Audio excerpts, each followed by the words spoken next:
I'm going to talk to you about vulvar veins in pregnancy and also after pregnancy, and varicose veins in pregnancy. So there can be a lot of problems with venous disease during pregnancy, and what I'm going to talk to you about is varicose and vulvar veins, but also remember that superficial venous thrombosis and DVTs are also more common during pregnancy. So varicose veins, we know that there is increased incidence in varicosities in women that have been pregnant, and they're often noted as early as 6 weeks into a pregnancy. And only 12% of women with varicosities have never been pregnant. And the prevalence of when these appear, most commonly first trimester, and it's less common for them to suddenly appear in the third trimester. Reassuringly, in most patients, the symptoms significantly resolve within 3 to 4 months postpartum, and I have an example of a patient of mine. So this woman actually came to see me about 6 weeks before she got pregnant with some concerns about the appearance of her leg, and at that time told me that she was actively trying to become pregnant, and we decided that she shouldn't proceed with treatment. So this is her about 8 months later in the same area. You can see how big these veins were, and they're very painful. And then 6 weeks postpartum, she's not quite back to how she was before, but significant regression. These are pictures of her foot while she's pregnant at 8 months, and then 6 weeks later, 6 weeks after delivery. So this is reassuring, and I have examples of these pictures in some other pregnant patients, befores and afters, to when women come to see me during pregnancy to reassure them that yes, this is going to be better after the baby's born. So why do varicose veins get worse during pregnancy, or why do they develop? Well, one reason is increased blood volume. Another is hormonal, and that's probably a big part of it. Elevated progesterone and estrogen can occur very early on in pregnancy. And the gravid uterus putting weight and pressure in the pelvis, and then also the hormone relaxin, which is meant to help the pelvis spread and help facilitate delivery, but also can cause relaxation of the veins. So the symptoms that women have with varicose veins in pregnancy are the same as you would for varicose veins in general, but they're often amplified. And really how we should be managing these women is with reassurance and conservative therapy. And we usually recommend graduated compression stockings. So the picture here shows a maternity stocking. Some women find this hot and binding, however, and so sometimes we'll recommend either a chap or a thigh-high stocking instead. Keeping a normal body weight for the pregnancy is a good idea too, as well as exercise and leg elevation. And in general, in almost every circumstance, you want to avoid intervening on varicose veins during pregnancy. This is a garment called a V-sling, and so this is helpful for women with severe varicosities if they have a lot of pain.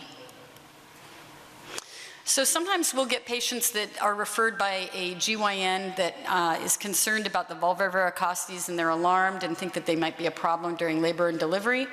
But most experienced gynecologists know that that's not something really to worry about. There's a couple case reports from the 1970s and 80s, but more recent case reports show that it is perfectly safe to have a vaginal delivery if you've got varicose veins of the vulva.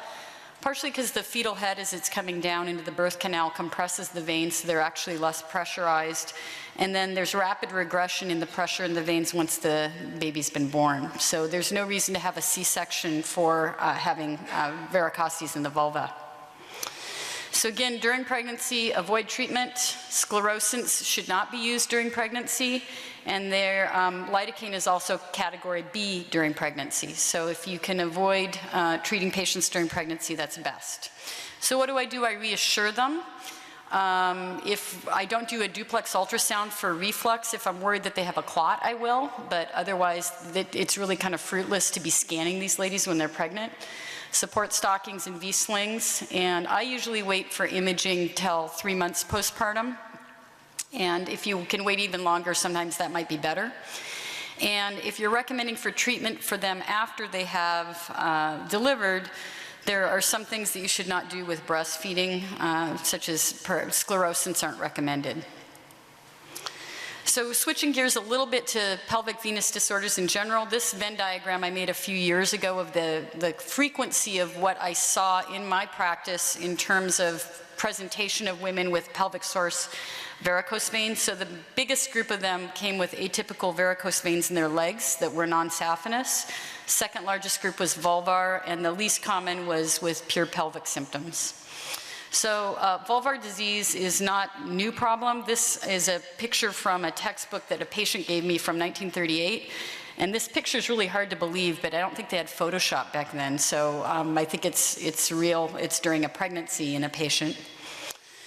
So the pathophysiology and etiology of vulvar veins are reflux in either the gonadal veins, the internal iliac veins, or both. Oftentimes, however, you can find obstructive pictures as well, and teasing out what component is reflux versus obstruction is important.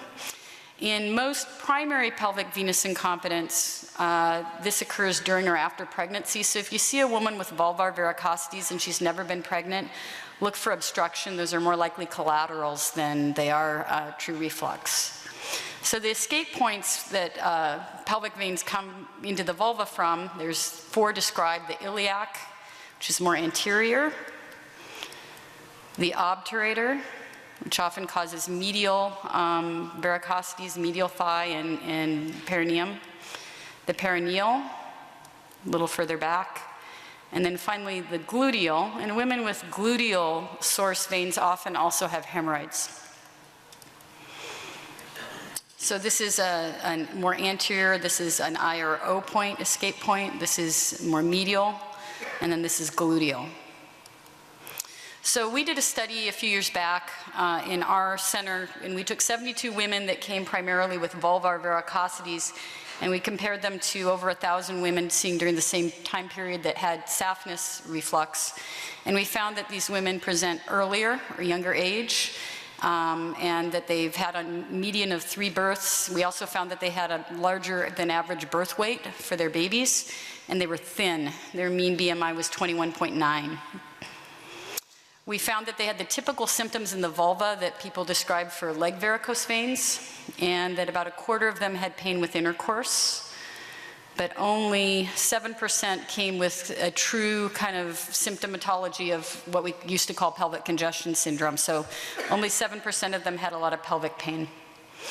So this has kind of led me to my treatment strategy for vulvar veins. If the pain is primarily in the pelvis, or that's a really big component, then I may be more likely to go for the pelvic source first. Otherwise, I go from the bottom up and treat what's bothering them in the vulva. And here's an example. A 42-year-old pediatrician had vulvar and medial thigh veins, no pelvic pain, and her primary complaint was vulvar itching. This is a picture of the veins on the inside of the thigh. And this was her vein map. So she had vulvar varicosity, she had segmental GSV reflux, which I did not think was significant, and small saphenous reflux here. This was her transabdominal duplex. She had compression of both iliac veins, but no retrograde flow, no velocity increase of note, and then she had some compression of her left renal vein and a large refluxing ovarian vein.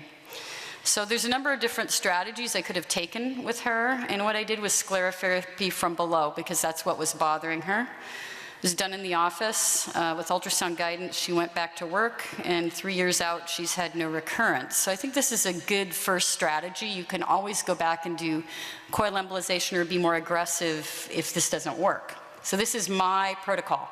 So if the patient's asymptomatic and they have vulvar veins, I don't treat them. If they're symptomatic and their symptoms are primarily pelvic, they get coils and sclerotherapy. If they have no pelvic symptoms, I treat from below, and I save the coils and sclerotherapy for failures. So of the 72 patients that we studied, 51 of them had long-term follow-up, and we found that over a course of treatment, only 2 of them required coil embolization of that group. Some of them required more than 1 session of sclerotherapy, however. So in conclusion, varicose veins in the leg and vulva are common during pregnancy. Primarily support these women, do not treat them if possible. Vulvar varicose veins all have a pelvic source, but you don't necessarily need to be doing coil embolization to give them relief. We don't have good data to show that, however, and we need more disease-specific tools, which some of these are being developed. And we have to consider cost, the cost of treating someone in the office and making them feel better versus coil embolization. And we don't have a lot more information than Dr. McFeeters, who had that original picture from the 1930s. So thank you.